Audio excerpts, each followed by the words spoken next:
tonight to talk about the Afro-Brazilian art of capoeira, which was a great part of my life for 11 years in the San Francisco Bay Area before I moved to Phoenix and became obsessed with blogging. So, from the age of 20 till about 31, I was a martial arts maniac, and I trained or taught about 17 classes a week. And I wish that I could still do this movement, but I haven't done a push-up in like 7 years, and I might hurt myself. So what I'd like to do is just to share with you the experience that I had when I first walked into a room with capoeira. And I was electrified by the passion and the energy and the group, all people from all different races and ages and background that were creating something together. And I learned that capoeira came from African roots, from Angola and from Nigeria. African people brought as slaves to Brazil, to Rio, and to Salvador. And in order to defend themselves and maintain their culture and their spirit, they disguised martial art in a dance in order to fool the slave owners. And so today in Brazil, you might hear many people saying that capoeira is Brazilian.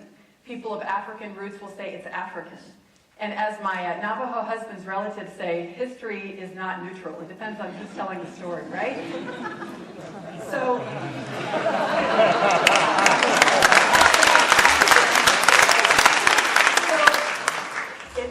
capoeira, regardless of your perspective, the spirit of capoeira in the philosophy is what they call a arte de lutar sorrindo, which I translate as the art of kicking ass while smiling, which pretty much sums up Ignite. And so to create that spirit, there are three main instruments. You have a berimbau, which is a bow-like instrument with gourd at the bottom.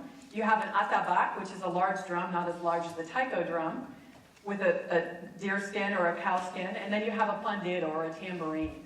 And so depending upon the rhythm of the music and the nature of the songs, you have a different spirit. So for this particular game, these are some of my students where they're playing a soulful, slow rhythm, which is called Capoeira Angola, which is much more spiritual roots. Then you have fast action, flying rhythms where you have amazing acrobatics, some of the most beautiful flips and creativity you've ever seen. So in San Francisco, with my teacher, Master Preguiça, we saw this power of the art, and we thought that it would be a great thing to reach out in the community. And we found that a lot of young people were really drawn to it, but a lot of people in our community and the neighborhoods were facing difficult situations. Not graduating from high school, in really bad family situations, with crime, with drugs. And so what we found is, for a lot of people that would gravitate towards gang life, they were told by the adults in their life, lay down your colors, get back to school, say no to drugs. This was very effective, as you can imagine. What we found is that there is a natural stage that young people go to when they become adults. And they want affiliation, and they want a shared experience, and they need rituals where they're not killing each other. And so when you harness that natural strength, it created very powerful things. And our kids found that they related to that spirit, that liberation is in your mind, and you can get out of any situation with creativity.